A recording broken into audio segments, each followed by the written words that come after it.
ഒരു വർഷത്തിനുള്ളിൽ 48% റിട്ടേൺ നൽകിയിട്ടുള്ള സ്മോൾ ക്യാപ്പ് മ്യൂച്വൽ ഫണ്ടുകളാണ് ഇന്ന് നമ്മൾ പരിചയപ്പെടുന്നത്. 48% റിട്ടേൺ എന്ന് പറയുമ്പോൾ അത് നമ്മൾ കാണുന്നത് എങ്ങനെയാണ്? അതായത് 1 ലക്ഷം രൂപ ഒരു വർഷം മുൻപ് നിക്ഷേപിച്ച ആളുടെ ഇപ്പോഴത്തെ ആ 1 രൂപയുടെ വാല്യൂ എന്ന് പറയുന്നത് 1,48,000 വളർന്നിട്ടുണ്ട്. അതായത് ഇപ്പോൾ 10 ലക്ഷം നിക്ഷേപിച്ച ആളുടെ ഈ ഒരു വർഷത്തിന് ശേഷം അതിപ്പോൾ 14,80,000 രൂപയായിട്ട്, അതായത് ഏകദേശം 15 ലക്ഷത്തോളം രൂപയായിട്ട് മാറിയിട്ടുള്ളതായിട്ട് കാണാൻ സാധിക്കും. ഇനിയിപ്പോൾ കുറച്ചുകൂടി വലിയ തുകയായിട്ടുള്ള 1 കോടി നിക്ഷേപിക്കുന്ന ആളായിരുന്നു എന്നുണ്ടെങ്കിൽ ആ 1 കോടി 1.5 കോടിയായിട്ട് ഒരു വർഷം കൊണ്ട് തന്നെ മാറിയിട്ടുള്ളതായിട്ട് കാണാൻ സാധിക്കും. അപ്പോൾ അത്തരത്തിൽ നമ്മുടെ പോർട്ട്ഫോളിയോയ്ക്ക് വലിയൊരു ഇമ്പാക്ട് തരുന്ന ഒരു ടൈപ്പ് ഓഫ് ഇൻവെസ്റ്റ്മെന്റ് മെത്തേഡാണ് മ്യൂച്വൽ ഫണ്ട് ഇൻവെസ്റ്റ്മെന്റ്. അതിൽ തന്നെ ഒരു സ്പെഷ്യൽ കാറ്റഗറിയാണ് സ്മോൾ ക്യാപ് മ്യൂച്വൽ ഫണ്ട്. ഏറ്റവും കൂടുതൽ വളർച്ചാ സാധ്യതയുള്ള ഒരു ഇൻവെസ്റ്റ്മെന്റ് മെത്തേഡാണ് small cap mutual fund investment. അത് മാത്രമല്ല കൂടുതൽ റിസ്കിയുമാണ്. കാരണം ഏറ്റവും ചെറിയ മാർക്കറ്റ് ക്യാപ്പ് ഉള്ള കമ്പനികളിലാണ് small cap mutual funds invest ചെയ്യുന്നത് കൂടുതലായിട്ടും. അതുകൊണ്ട് തന്നെ കൂടുതൽ റിസ്ക് ഇൻവോൾവ്ഡ് ആണെങ്കിലും കൂടുതൽ റിട്ടേൺ നേടിത്തരാൻ സഹായിക്കുന്ന ഒരു type of mutual fund investment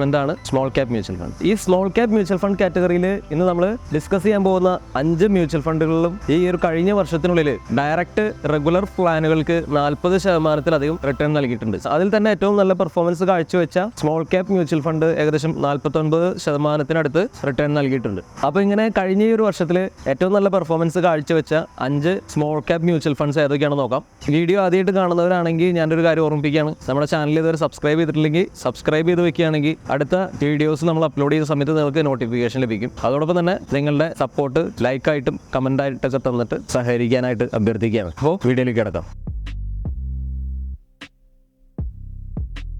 ഈ ഒരു സ്മോൾ ക്യാപ് മ്യൂച്വൽ ഫണ്ട് കാറ്റഗറിയിൽ ഏറ്റവും ആദ്യം നമ്മൾ പരിചയപ്പെടുന്ന മ്യൂച്വൽ ഫണ്ട് എന്ന് പറയുന്നത് HDFC സ്മോൾ ക്യാപ് മ്യൂച്വൽ ഫണ്ടാണ്. ഈ HDFC small cap mutual fund കഴിഞ്ഞ ഒരു വർഷത്തിൽ അതിന്റെ ഡയറക്റ്റ് പ്ലാനിൽ 48.84% റിട്ടേൺ നൽകിയിട്ടുണ്ട്. അതായത് 1 ലക്ഷം നിക്ഷേപിച്ച ആൾക്ക് ഒരു വർഷത്തിന് ശേഷം 1,48,840 രൂപയായിട്ട് അത് മാറിയിട്ടുള്ളതായിട്ട് കാണാൻ സാധിക്കും. അതുപോലെ തന്നെ ഈ 1 ലക്ഷം രൂപ ഒരുമിച്ച് നിക്ഷേപിക്കാനില്ലാത്ത ആളുകൾ എന്താണ് ചെയ്യുന്നതെന്ന് വെച്ച് കഴിഞ്ഞാൽ അവർ SIP ആയിട്ട് ഇൻവെസ്റ്റ് ചെയ്യും. സിസ്റ്റമാറ്റിക് ഇൻവെസ്റ്റ്മെന്റ് പ്ലാൻ വഴി ഓരോ മാസവും 10,000 രൂപ വീതം ഇൻവെസ്റ്റ് ചെയ്തിരുന്നു എന്നുണ്ടെങ്കിൽ 43% റിട്ടേൺ ആണ് SIPക്ക് കഴിഞ്ഞ ഒരു വർഷത്തിൽ ഈ ഫണ്ട് നൽകിയിട്ടുള്ളത്. അപ്പോൾ നിങ്ങൾ ഒരു 1 ലക്ഷം രൂപ കഴിഞ്ഞ 10 മാസത്തിൽ ഇൻവെസ്റ്റ് ചെയ്ത് കഴിഞ്ഞാൽ ഈ ഒരു വർഷത്തിന് ശേഷം അതിന്റെ വാല്യൂ എന്ന് പറയുന്നത് 1,43,000-ലധികം രൂപയാണ്. നമുക്കറിയാം മ്യൂച്വൽ ഫണ്ടുകളിൽ നിക്ഷേപിക്കുമ്പോൾ എപ്പോഴും 2 തരം പ്ലാനുകൾ ഉണ്ടെന്ന് ഡയറക്റ്റ് പ്ലാനും മറ്റത് റെഗുലർ പ്ലാനും. ഡയറക്റ്റ് പ്ലാനിൽ ഇൻവെസ്റ്റ് ചെയ്യാനാണ് എല്ലാവരും എപ്പോഴും നിർദ്ദേശിക്കുന്നത്. കാരണം അതിന്റെ റിട്ടേൺ റെഗുലർ പ്ലാനിനേക്കാളും അല്പം കൂടുതലായിരിക്കും. അതുകൊണ്ട് തന്നെ ഡയറക്റ്റ് പ്ലാനിന്റെ 48.84% റിട്ടേൺ കിട്ടിയപ്പോൾ റെഗുലർ പ്ലാനിൽ ലഭിച്ചിട്ടുള്ളത് 47.39%. അപ്പോൾ 1 ലക്ഷം നിക്ഷേപിച്ചവർക്ക് 1,47,390 രൂപയായിട്ടാണ് അത് മാറിയിട്ടുള്ളത്. ഡയറക്റ്റ് പ്ലാനിലെ SIPയിൽ 10,000 രൂപ വെച്ചിട്ട് കഴിഞ്ഞ ഒരു വർഷത്തേക്ക് നിക്ഷേപിക്കുകയായിരുന്നെങ്കിൽ 43.02% റിട്ടേൺ ആണ് SIPക്ക് കഴിഞ്ഞ ഒരു വർഷത്തിൽ ലഭിച്ചിട്ടുള്ളത്. അങ്ങനെ നോക്കുമ്പോൾ ടോട്ടൽ എമൗണ്ട് എന്ന് പറയുന്നത് 1,46,340 രൂപയായിട്ട് കൺവേർട്ട് ആയിട്ടുള്ളതായിട്ട് നമുക്ക് കാണാൻ സാധിക്കും. റെഗുലർ പ്ലാനിൽ ലഭിച്ചത് 47.39%. 47.39% എന്ന് പറയുമ്പോൾ ഒരു വർഷം മുമ്പ് 1 ലക്ഷം രൂപ നിക്ഷേപിച്ചിരുന്നെങ്കിൽ ഇപ്പോഴത്തെ അതിന്റെ വാല്യൂ എന്ന് പറയുന്നത് 1,47,390 രൂപയായിരിക്കും. ഇനിയിപ്പോൾ SIP ആയിട്ട് റെഗുലർ പ്ലാനിലാണ് നമ്മൾ നിക്ഷേപിച്ചിരുന്നത് എന്നുണ്ടെങ്കിൽ അതിന് ലഭിച്ച റിട്ടേൺ എന്ന് പറയുന്നത് 41.68%. ആ ഒരു നിലവാരത്തിൽ 10,000 രൂപ വീതം കഴിഞ്ഞ ഒരു വർഷക്കാലം നിക്ഷേപിച്ച ആളുകൾക്ക് ഇപ്പോഴത്തെ റിട്ടേൺ എന്ന് പറയുന്നത് 1,45,564 രൂപയാണ്. ഇനി നമുക്ക് ഈ HDFC മ്യൂച്വൽ ഫണ്ട് കൈകാര്യം ചെയ്യുന്ന ആസ്തി എത്രയാണെന്ന് നോക്കാം. അതായത് ഏകദേശം 17,333 കോടിയോളം രൂപയാണ് HDFC സ്മോൾ ക്യാപ് ഫണ്ട് കൈകാര്യം ചെയ്യുന്ന ആസ്തി എന്ന് പറയുന്നത്. ഈ മ്യൂച്വൽ ഫണ്ടിന്റെ ഡയറക്റ്റ് പ്ലാനിൽ ഇൻവെസ്റ്റ് ചെയ്യുമ്പോൾ ഒരു യൂണിറ്റിന്റെ നെറ്റ് അസറ്റ് വാല്യൂ NAV എന്ന് പറയുന്നത് 103 രൂപയാണ്. ഇനിയിപ്പോൾ അതിന്റെ റെഗുലർ പ്ലാനിലാണെങ്കിൽ 92.86 രൂപയാണ് നെറ്റ് അസറ്റ് വാല്യൂ എന്ന് പറയുന്നത്. ഇനി HDFC സ്മോൾ ക്യാപ് മ്യൂച്വൽ ഫണ്ടിന്റെ ഡയറക്റ്റ് പ്ലാനിലും റെഗുലർ പ്ലാനിലും ഇൻവെസ്റ്റ് ചെയ്യുമ്പോൾ വരുന്ന എക്സ്പെൻസ് റേഷ്യോയിലുള്ള വ്യത്യാസം നമുക്ക് നോക്കാം. ഡയറക്റ്റ് പ്ലാനിൽ ഇൻവെസ്റ്റ് ചെയ്യുകയാണെങ്കിൽ 0.79% മാത്രമാണ് ഇതിന്റെ എക്സ്പെൻസ് റേഷ്യോ വരുന്നത്. എന്നാൽ നിങ്ങൾ റെഗുലർ പ്ലാനിലാണ് ഇൻവെസ്റ്റ് ചെയ്യുന്നതെന്നുണ്ടെങ്കിൽ 1.69% എക്സ്പെൻസ് റേഷ്യോ വരുന്നതായിട്ട് നമുക്ക് കാണാൻ സാധിക്കും. അപ്പോൾ അതുകൊണ്ട് എന്തുകൊണ്ടും ഏറ്റവും ഉചിതമായ മ്യൂച്വൽ ഫണ്ട് ഇൻവെസ്റ്റ്മെന്റ് എന്ന് പറയുന്നത് ഡയറക്റ്റ് പ്ലാനിലായിരിക്കും എന്നുള്ളതാണ് നമ്മൾ മനസ്സിലാക്കേണ്ടത്. ഫ്രാങ്ക്ലിൻ ഇന്ത്യ സ്മോളർ കമ്പനീസ് ഫണ്ടാണ് സ്മോൾ ക്യാപ് മ്യൂച്വൽ ഫണ്ട് സെഗ്മെന്റിൽ രണ്ടാമതായിട്ട് വരുന്നത്. ഡയറക്റ്റ് പ്ലാനിൽ നിക്ഷേപിച്ച ഒരാൾക്ക് 44.28% കഴിഞ്ഞ ഒരു വർഷത്തിൽ ഈ ഫണ്ട് റിട്ടേൺ നൽകിയിട്ടുള്ളത്. ഇനി റെഗുലർ പ്ലാനിൽ നിക്ഷേപിച്ച ആൾക്കാണെങ്കിൽ 43.06% റിട്ടേൺ നൽകിയിട്ടുണ്ട്. ഈ ഫണ്ട് ട്രാക്ക് ചെയ്യുന്ന നിഫ്റ്റി സ്മോൾ ക്യാപ് സൂചിക കഴിഞ്ഞ ഒരു വർഷത്തിൽ 32.35% റിട്ടേൺ നൽകിയപ്പോൾ ഈ ഒരു ഫണ്ട് 44.28% റിട്ടേൺ നൽകിയിട്ടുള്ളതായിട്ടാണ് കാണുന്നത്. ഈ സെഗ്മെന്റിലെ മൂന്നാമത്തെ മ്യൂച്വൽ ഫണ്ടായിട്ട് നമ്മൾ പരിശോധിക്കുന്നത് നിപ്പോൺ ഇന്ത്യ സ്മോൾ ക്യാപ് ഫണ്ടാണ്. കഴിഞ്ഞ ഒരു വർഷത്തെ ഡയറക്റ്റ് പ്ലാനിലെ റിട്ടേൺ എന്ന് പറയുന്നത് 42.89%. എന്നാൽ റെഗുലർ പ്ലാൻ ആണെങ്കിൽ കഴിഞ്ഞ ഒരു വർഷത്തിൽ 41.61% റിട്ടേൺ നൽകിയിട്ടുള്ളത്. നിഫ്റ്റി സ്മോൾ ക്യാപ് സൂചിക തന്നെയാണ് ഈ മ്യൂച്വൽ ഫണ്ടും ഫോളോ ചെയ്യുന്നത്.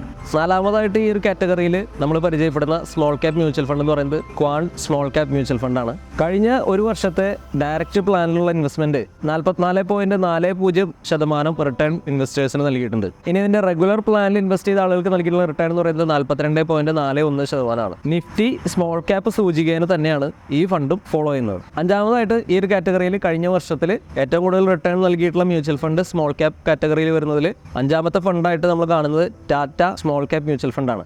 ടാറ്റ സ്മോൾ ക്യാപ് മ്യൂച്വൽ ഫണ്ടിന്റെ ഡയറക്റ്റ് പ്ലാനിൽ നിക്ഷേപിച്ച ആളുകൾക്ക് കഴിഞ്ഞ ഒരു വർഷത്തിൽ 41.96% റിട്ടേൺ നൽകിയിട്ടുള്ളത്. എന്നാൽ ഈ ഫണ്ടിന്റെ റെഗുലർ പ്ലാനിൽ നിക്ഷേപിച്ച ആളുകൾക്ക് 39.46% റിട്ടേൺ നൽകിയിട്ടുണ്ട്. നിഫ്റ്റി സ്മോൾ ക്യാപ് സൂചികയെ തന്നെയാണ് ഈ ഫണ്ടും ട്രാക്ക് ചെയ്യുന്നത്. അപ്പോൾ അതായത് ഈ പറഞ്ഞ 5 സ്മോൾ ക്യാപ് മ്യൂച്വൽ ഫണ്ടുകളും ഇന്ത്യൻ ഷെയർ മാർക്കറ്റിലെ നിഫ്റ്റി സ്മോൾ ക്യാപ് സൂചികയെ ട്രാക്ക് ചെയ്യുന്ന ഫണ്ടുകളാണ്. അപ്പോൾ ഈ സ്മോൾ ക്യാപ് ഇൻവെസ്റ്റ്മെന്റ് എന്ന് പറയുന്നത് വളരെ റിസ്കി ഇൻവെസ്റ്റ്മെന്റ് ആണ്. ഏറ്റവും ചെറിയ ക്യാപിറ്റൽ ഉള്ള കമ്പനികളിലാണ് ഈ ഫണ്ട് ഇൻവെസ്റ്റ് ചെയ്യുന്നത്. അപ്പോൾ അതുകൊണ്ടാണ് കൂടുതൽ റിസ്ക് എടുത്തുകൊണ്ട് കൂടുതൽ റിട്ടേൺ നേടാനായിട്ട് സാധിക്കുന്നത്. എന്നാൽ ചില സാഹചര്യങ്ങളിൽ പ്രതീക്ഷിച്ച പോലെ വളർച്ച നേടാതിരിക്കാനും സാധ്യതയുണ്ട്. അപ്പോൾ ഹൈ റിസ്ക് ഉള്ള ഇൻവെസ്റ്റ്മെന്റ് ആണ്, എന്നാൽ അതിനനുസരിച്ചുള്ള റിട്ടേൺ നൽകാൻ സാധിക്കുന്ന തരത്തിലുള്ള ഒരു ടൈപ്പ് ഓഫ് ഇൻവെസ്റ്റ്മെന്റ് ആണ് small cap mutual fund investment. ചുരുങ്ങിയത് 5 മുതൽ 10 വർഷമെങ്കിലും മുന്നിൽ കണ്ടുകൊണ്ടാണ് നമ്മൾ ഇൻവെസ്റ്റ് ചെയ്യുന്നതെന്നുണ്ടെങ്കിൽ എന്തുകൊണ്ടും അനുയോജ്യമായ ഇൻവെസ്റ്റ്മെന്റ് കാറ്റഗറിയാണ് സ്മോൾ ക്യാപ് മ്യൂച്വൽ ഫണ്ട്. അപ്പോൾ ഈ പറഞ്ഞ മ്യൂച്വൽ ഫണ്ടൊക്കെ ഒരു ഇൻവെസ്റ്റ്മെന്റ് സജഷനായിട്ട് മാത്രം എടുക്കാതെ അവയെക്കുറിച്ച് നന്നായി പഠിച്ച ശേഷം നിങ്ങൾക്ക് ബോധ്യപ്പെട്ട ശേഷം മാത്രം നിങ്ങൾക്ക് അനുയോജ്യമായ